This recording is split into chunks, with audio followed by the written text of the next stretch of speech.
Continuamos nuestro estudio sobre todo lo que Jesús enseñó. Estamos estudiando ahora el capítulo 8 de Mateo. Estamos considerando en el último episodio acerca de estas dos personas poseídas en la región de los Gadarenos, en Mateo 8, verso 28, que nadie podía controlar de ninguna manera. Y Jesús echó fuera a los demonios con una palabra, en la que hice énfasis porque es muy importante. Tenemos hoy mucha gente diciendo que gritan y los vemos gritando y llorando. E incluso he visto a gente tirando del pelo a otras personas para expulsar demonios. Y de una manera tan deshonrosa. Y a veces orando y ayunando durante días y días. Ahora, es verdad. Jesús dijo eso cuando los discípulos no pudieron expulsar un demonio en Mateo capítulo 17.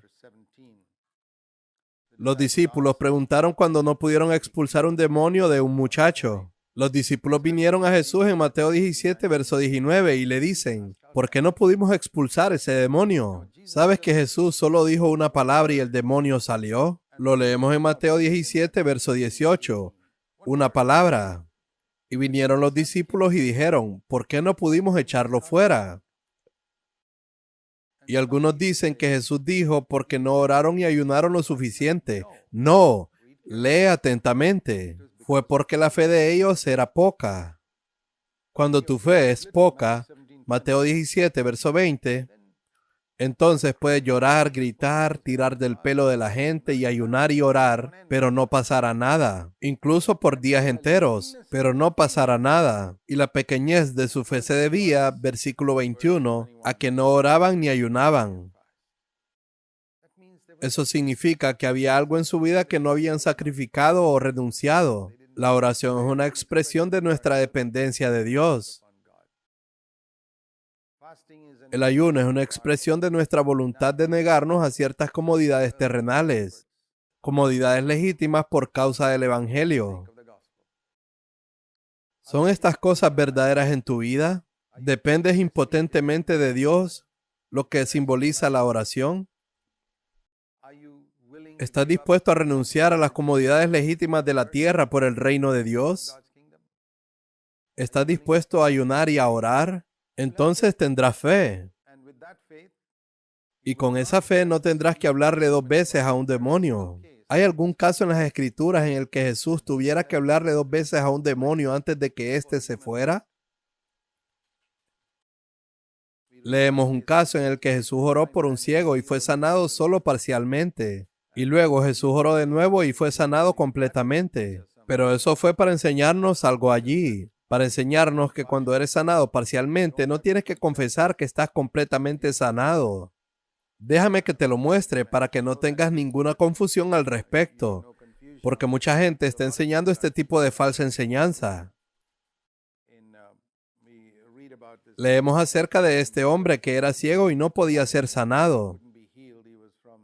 Era de Bethsaida y el Señor le habló. Este es el capítulo 8 de Marcos. Y cuando Jesús le preguntó en Marcos 8, verso 23, ¿puedes ver algo? Después de orar por él. Él dijo, veo gente que parecen árboles que caminan. No estaba completamente sanado. Jesús le escupió en los ojos, le impuso las manos, oró por él, y no quedó completamente sanado. Eso es asombroso. Nunca hubo un caso en el que Jesús tocara a alguien que no quedara completamente sanado. Ese incidente fue planeado específicamente para este siglo XX y XXI, donde se le dice a la gente que confiese que está sanada cuando no lo está.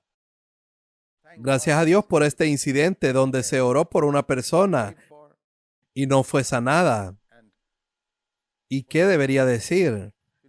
¿Debería decir, estoy sanado cuando él no está sano? Lo siento, Señor, sé que oraste por mí, pero no estoy sanado. Todavía confundo hombres y árboles. ¿Y qué le dijo el Señor? ¿Acaso el Señor le dijo, no, oré por ti, ahora sigue confesando que estás completamente sanado hasta que realmente suceda? Él nunca dijo eso. Eso sería decir una mentira. Y esa es la mentira que muchos predicadores van por ahí diciendo a la gente, para que las personas digan cuando no están sanadas. En lugar de que el predicador confiese su propia incredulidad, le dicen al pobre hombre enfermo que siga confesando que está sanado. Es trágico. Y Jesús dijo, está bien, oraré por ti otra vez. Eso es lo que deberíamos hacer. Cuando una persona está enferma, si oras por ella y no se sana, no le digas que diga que está sanada. Eso es mentira, porque sigue enferma. No le digas que no tiene ningún dolor cuando está sufriendo de dolor. Y tú debes ser honesto y decir, lo siento, hermano predicador, pero yo todavía tengo dolor. Eso es lo que hizo Jesús. Volvió a orar por él y quedó totalmente sanado y podía verlo todo. Así que Jesús nunca nos pidió que confesáramos una mentira. Por favor, recuerda esto. Así que Jesús siempre decía una palabra cada vez que expulsaba a un demonio. Eso era suficiente. Porque particularmente hoy, después de que Satanás ha sido derrotado y cada demonio ha sido derrotado en la cruz, ¿es posible que haya un solo demonio o el mismo Satanás que no tiemble ante el nombre de Jesús?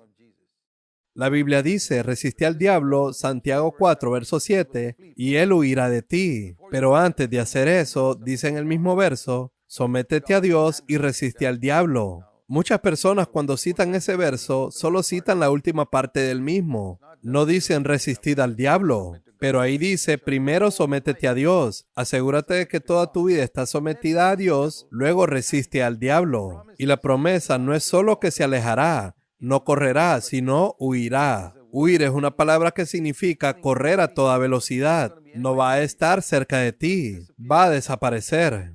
Esa promesa es cierta. Si no ocurre, debe ser porque no te sometiste a Dios, o no resististe al diablo, o cuando resististe al diablo, no lo hiciste sin someterte a Dios. Pero si te sometiste a Dios y resististe al diablo, es imposible que esa promesa en Santiago 4 no se cumpla.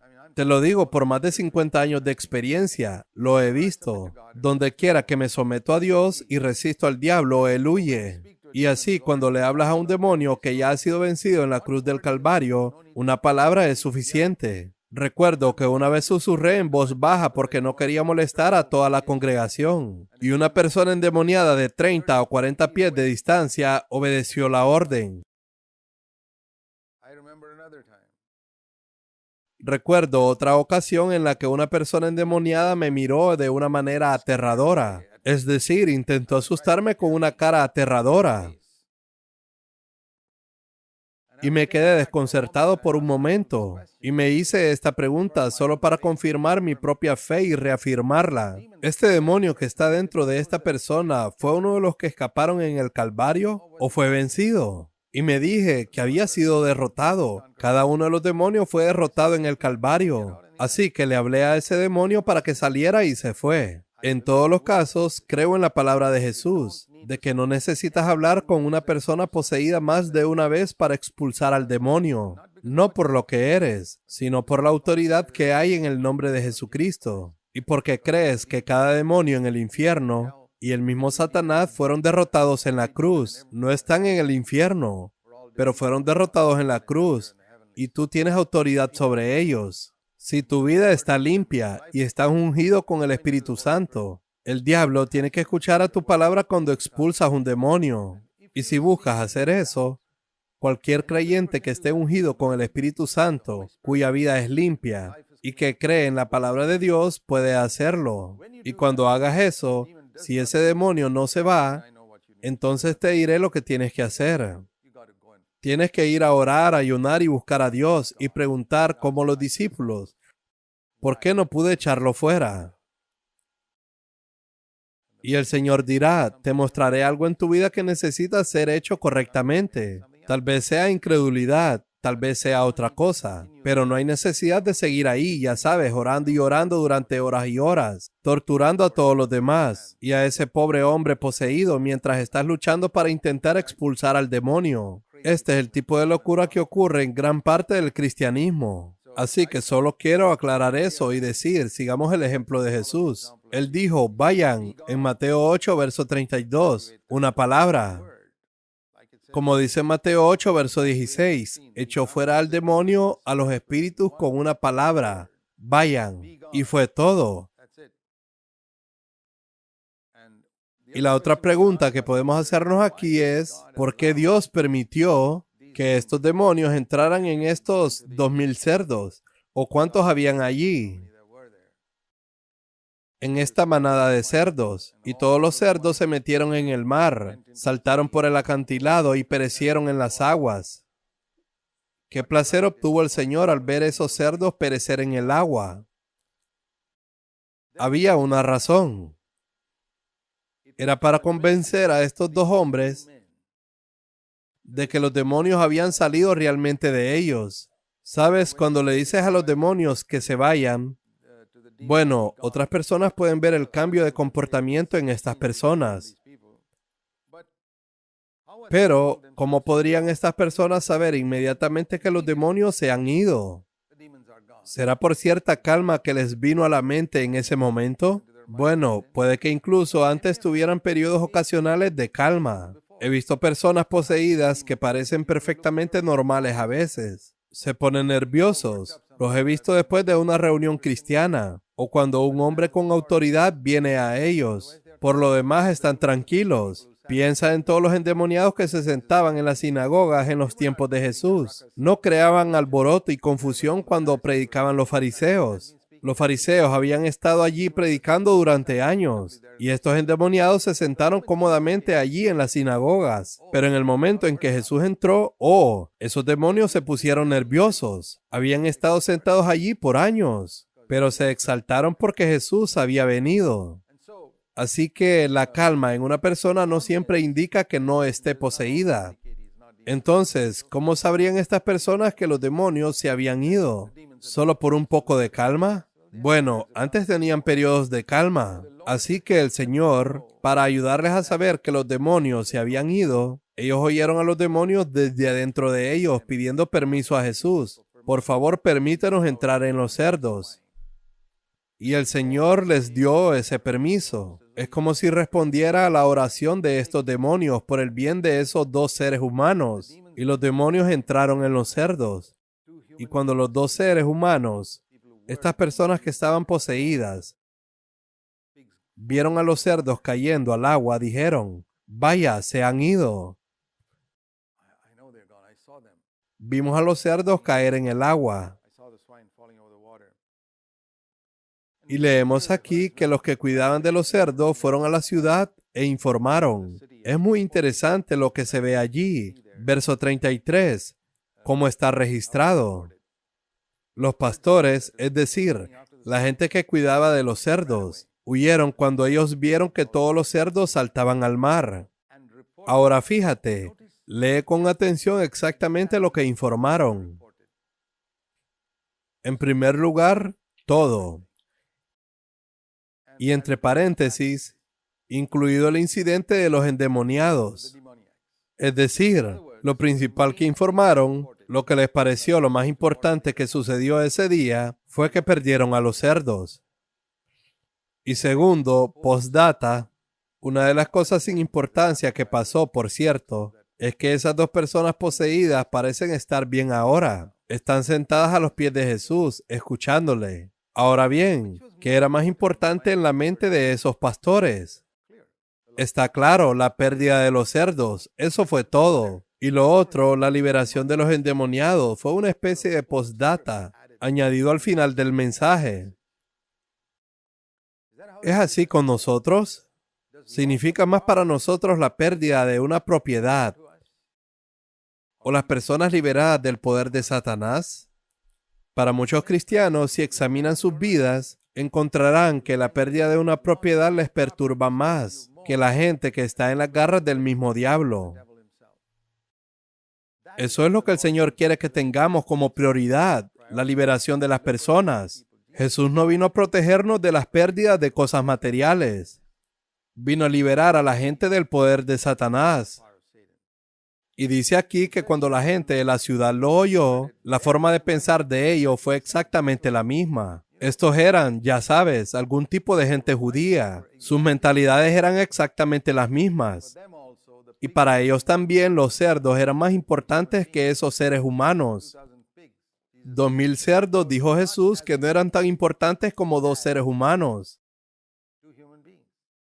Y leemos aquí en el verso 34 que toda la ciudad salió al encuentro de Jesús, y cuando llegaron le rogaron que se fuera de su región. Uno hubiera pensado que estarían emocionados. Esto es maravilloso. Estos 2 seres humanos que fueron poseídos por demonios durante tanto tiempo son finalmente liberados. Alabado sea Dios. No, su mentalidad era que se habían perdido 2,000 cerdos y que este hombre fue la causa de esta pérdida. Echémosle de aquí antes de que perdamos más cosas materiales. Aquí no nos molestan los endemoniados. Pudieron haber otros endemoniados en esa zona del pueblo, pero a ellos no les preocupaba. ¿Qué comentario sobre el estado de las cosas con muchos que eran creyentes de la Biblia aquí? Bueno, cada vez que la gente le decía a Jesús que no lo querían, él siempre se iba. No se metía a la fuerza en ningún sitio. Aquí dice en el capítulo 9, verso 1, que subió en una barca, cruzó y llegó a su propio pueblo, que es Capernaum. Es muy triste que mucha gente escoja la bendición material sobre la bendición espiritual. Y si tienen que hacer un sacrificio de algo material para obtener esa bendición espiritual, no la quieren. Y eso equivale a alejar a Jesús. Hablo de los creyentes. Hablo de los cristianos que buscan más el beneficio material que la bendición espiritual. Ese es el mensaje aquí en la historia. Esta gente de esa ciudad, toda la región de los Gadarenos, estaban más interesados en sus negocios que en la liberación de los seres humanos del poder del diablo. Y muchísimos cristianos son así. La liberación de las personas del poder de Satanás ocupa un lugar muy bajo en su orden de prioridades. Ganar dinero, tener muchos cerdos es más importante para ellos. ¿Son creyentes estas personas? ¿Siguen a Jesús? ¿O están siguiendo a estos ciegos de Gadara? Pero Jesús no se esfuerza a sí mismo. ¿Recuerdas ese versículo de Apocalipsis 3, verso 20? Él dijo, estoy a la puerta y llamo. Si alguien abre la puerta, entro. Y si alguien no abre la puerta, él no entra. Y no me estoy refiriendo solo a recibir a Cristo en nuestro corazón, sino permitiéndole venir a áreas de nuestra vida que pueden no estar poseídas por demonios, pero donde hay una influencia de Satanás en ella. ¿Ves pornografía? Eso no es una posesión demoníaca, pero hay una tremenda influencia demoníaca que está afectando tu mente, permitiéndote tomar decisiones cuando vas a la computadora a mirar escenas que nunca podrías sentarte a mirar si Cristo estuviera sentado a tu lado. Cualquier cosa que hagas que no podrías hacer si Jesús estuviera sentado a tu lado, sabes que hay algo malo en ello. Hay algo pecaminoso en eso, por mucho que te justifiques. Las cosas que haces en tus transacciones financieras, los libros que lees, la música que escuchas, las películas que ves o las series que ves. ¿Puede estar Jesús sentado a tu lado cuando las miras? Si no podrías, esa es una área de tu vida sobre la que Satanás tiene algún control, aunque no estés poseído por un demonio. Él tiene alguna influencia en tu vida a través de tu carne, a través de los deseos sucios en tu corazón. Él tiene influencia en esas áreas. Y esas áreas son las áreas donde tendrás confusión. Porque el Señor no entrará en un área de tu vida que tú no le permitas. Y cuando digas, Señor, no quiero que interfieras en lo que estoy viendo en mi computadora. No quiero que me impidas ver ciertas películas. No quiero que me impidas leer ciertos libros. Y el Señor dirá, está bien.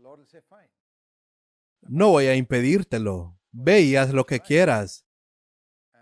Y él subirá a una barca y se irá, porque no lo quieres en esa área de tu vida. Queridos hermanos y hermanas, esta es la razón por la que Satanás puede crear tanta confusión en la vida de muchos creyentes. Permítanme tomar el ejemplo de un paraguas. Si está lloviendo, si te pones completamente debajo de un gran paraguas, ninguna parte de tu cuerpo se mojará. Pero si pones solo una parte de tu cuerpo bajo ese paraguas, la parte que está afuera se mojará. Es así cuando te entregas a Cristo. Cristo ofrece protección total para todo nuestro ser. Pero si le ofrezco solo una parte, es solo esa parte la que será protegida y la otra parte será afectada por el diablo. Él puede traer enfermedad, confusión, puede traer todo tipo de problemas. Lo seguro es estar completamente bajo Cristo. En Mateo capítulo 9 dice, unos hombres le llevaron un paralítico acostado en una camilla. Y Jesús, viendo la fe de ellos, dijo al paralítico, «Ánimo, hijo mío, tus pecados te son perdonados». ¿Qué podemos aprender aquí? ¿Qué enseñó Jesús con esto? Lo que Jesús enseñó a través de esto es que si no puedes tener fe, la fe de otra persona también puede ayudarte. No dice que el paralítico tenía fe. Las personas que lo trajeron, la misma acción de llevar a aquel paralítico a Jesús, fue un acto de fe. Y le dijo al paralítico, «Ánimo, hijo, tus pecados quedan perdonados». Antes de sanarlo, le perdonó sus pecados. Le dijo, ¿sabes que hay un problema mayor contigo que la parálisis? Es tu pecado. Tienes que entender que aunque estés paralítico, el mayor problema es el pecado. Y aquí traen a un paralítico a Jesús. Y viendo la fe de aquellas personas que trajeron a este paralítico, Él no sana primero al paralítico. Le dice, tus pecados te son perdonados. Haré por ti lo que es más importante.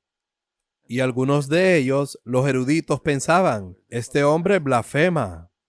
Porque pensaban, ¿cómo puede un hombre perdonar pecados? Y Jesús, conociendo sus pensamientos, es asombroso cuando caminas con Dios. El Señor te permite incluso a veces saber lo que la gente está pensando en su mente mientras estás hablando. Mientras estás predicando, el Señor puede darte discernimiento y decirte, esto es lo que la gente está pensando en este momento. Lo que Dios hizo por Jesús, lo hará por ti. Jesús conocía sus pensamientos y les dijo, ¿por qué dan lugar a tan malos pensamientos? ¿Qué es más fácil? ¿Decir que tus pecados te son perdonados o decir, levántate y anda? Ahora, ¿puede decir que es más fácil decir que tus pecados son perdonados? Bueno, según la palabra eso es correcto. Pero a Cristo le interesa más perdonar nuestro pecado que sanar nuestra enfermedad. Murió en la cruz para salvarnos de nuestros pecados. Dios podría decir una palabra desde el cielo y sanar la enfermedad de todos. ¿Es más difícil que nuestros pecados sean perdonados? Pero esta gente no entendió eso. Pero Él dijo, para probarles que el Hijo del Hombre tiene autoridad en la tierra para perdonar pecados.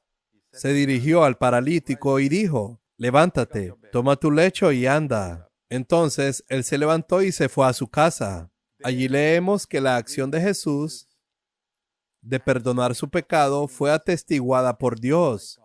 Muchos de los milagros que Jesús hizo fueron atestiguados por Dios, de su ministerio y de su palabra hablada. Quiero mostrarte un versículo en Hechos de los Apóstoles, capítulo 2, en el primer sermón que Pedro predicó.